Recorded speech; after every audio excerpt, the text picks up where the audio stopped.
Hello, today I will be talking about the skill acquisition model.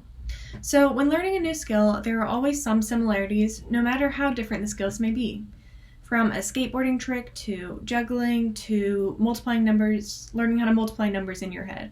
There are thousands upon thousands of skills someone can learn, and despite their many differences, the brain actually follows the same model of learning to acquire the skill. This is called the skill acquisition model, which was described by Anderson in 1983. In this model, there are three separate stages: the cognitive stage, the associative stage, and the autonomous stage. After studying a bit about the skill, someone who is a beginner will be in the cognitive stage. Here, they have a declarative representation, and what this means is that they'll be able to list the steps and the correct order that are needed to complete the skill. Though someone may be able to recall all of these steps in the correct order, they still are probably not able to perform the skill at a very competent level yet. For example, someone who's learning how to juggle in the cognitive stage would be able to list the order of operations to complete a basic juggling of the three balls, such as how to place the balls in their hands, which ball to throw first, when to throw the next ball and the third ball, when to catch each ball, and just knowing to repeat those steps to continue the juggling of the three balls. And though they can describe the actions they would be taking at this point in the skill acquisition model in the cognitive stage, they are unable to perform the tasks very well. Just because they have this declarative representation does not mean they can complete the skill at a high level yet. Next is the associative stage. And in this stage, the learner will have a procedural representation as well as a declarative representation. A procedural representation is the knowing how to complete a skill, and this knowledge is a bit more in-depth, and it is the result of some practice. In the associative stage, any errors in the initial understanding of the procedure will be gradually detected and eliminated. So, through the initial practicing, the learner will find some errors when following their declarative representation that they have in their head. But slowly through more practice, they'll figure out the correct way to complete each step, resulting in the errors in understanding being eliminated. So going back to the juggling example, the learner will see through some practice that they may have initially had incorrect hand placement or incorrect timing that resulted in the balls colliding in the air and falling to the ground and failure to complete the skill. But as they continue to practice juggling, they'll find the right hand placement and the right timing to competently juggle all three balls at once. Also, in the associative stage, the learner is strengthening the connections among the required elements of the procedure. So at the beginning of learning a skill, there are not many associations in place between each of the components. So the brain has to actively start up each step. And so as they continue to practice, however, and repeat the sequence of steps and just through a lot of repetition, the brain's going to form these associations where the feedback from the end of one step will signal and cue the next step to start. So eventually the learner will start the first sequence, and because of the strong associations they've created, they'll be able to run the skill to completion, just from starting the first sequence and through their associations.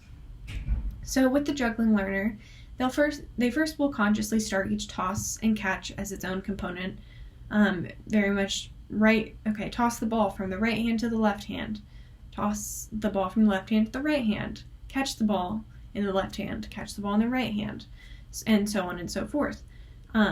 But as they have more practice and they build up these associations between each toss and catch, the first toss will automatically signal the body to start the second toss and third toss and catch, and so on. The final stage of the skill acquisition model is the autonomous stage. And though there's not a very clear distinction between the associative stage and an autonomous stage, this is where the skill just becomes more and more automated. It becomes so automated, in fact, that the learner will be able to run the skill to completion without much conscious thought at all. This stage seems to continue indefinitely, where a person is able to continue to improve the autonomous nature of their skill, though the rate of the improvement follows the power law, which shows that the more someone practices, the slower the rate of improvement will be as they get better at the skill. Once the juggling learner is in the autonomous stage, they're able to successfully and competently juggle all 3 balls without thinking much about the task at hand. So I will be applying the skill acquisition model today to a specific crochet stitch called the chain stitch, and I'll be teaching that to you.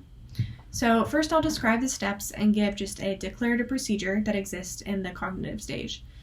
So what you'll need to complete this is a crochet hook.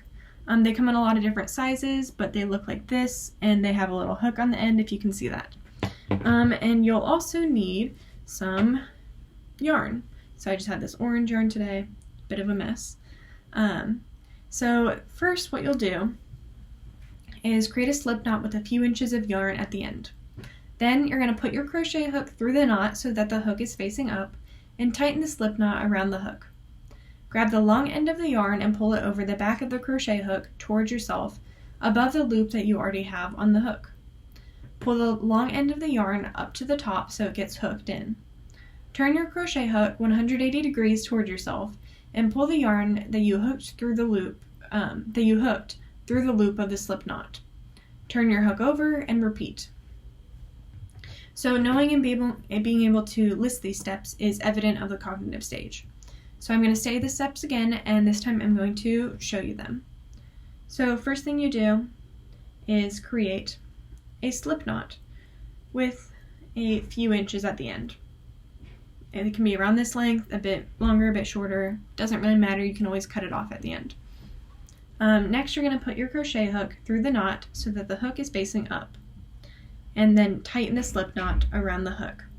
So for tightness, I would say tight enough that it doesn't slide around too much on its own, but loose enough where you can still move it fairly freely along your hook. Next, you're going to grab the long end of the yarn and pull it over the hook towards yourself. Then you're going to pull the long end that you just hooked over up to the hook. And once it's hooked in there, you turn the hook 180 degrees so it's facing down now, and pull it through the loop of the slip knot. Then you have another loop created by that, and that is your first chain stitch. And then you just repeat this. So pull the yarn over, pull it up to the hook, turn the hook over, and pull through the loop. So that is the cognitive stage, just being able to repeat these steps and having the declarative procedural knowledge for this. Next, after some practice, you'll be in the associative stage, where you'll have a procedural representation, eliminate initial errors in your understanding, and strengthen connections among the required elements of this stitch. So at the beginning of the associative stage, you'll have to start up each step on its own. So like I was doing before, pull the yarn over, pull the yarn up, turn the hook over, and pull the yarn through. And you'll have to consciously think of each step as you do this. But it'll eventually become easier and easier. In this associative stage, you'll also find some initial errors in your understanding. For me, I found that I would often do the knot too tight, the loop too tight. And this makes it really difficult to pull the yarn through the knot, or through your loop, I mean. Another initial error in my understanding was where to place my hands on the excess yarn at the bottom. If you don't hold on, obviously it will just flip over, so you have to hold it somehow. And finding the right hand positions is really important to create this autonomous stage. So, like I said, you'll become more and more automated until you reach the autonomous stage, where you'll be able to complete this stitch without much conscious thought. And you'll be able to just go and create a chain stitch. So that is the steps of the chain stitch. It's a really important stitch in crocheting, and it acts as the foundation for a lot of things. For example, I created this pillow shaped like a volleyball, or looks like a volleyball, and it uses a lot of chain stitches in it. So it's really important, and I hope I was able to teach that to you today, as well as teach you about the skill acquisition model some. So thank you so much for listening. Have a good day.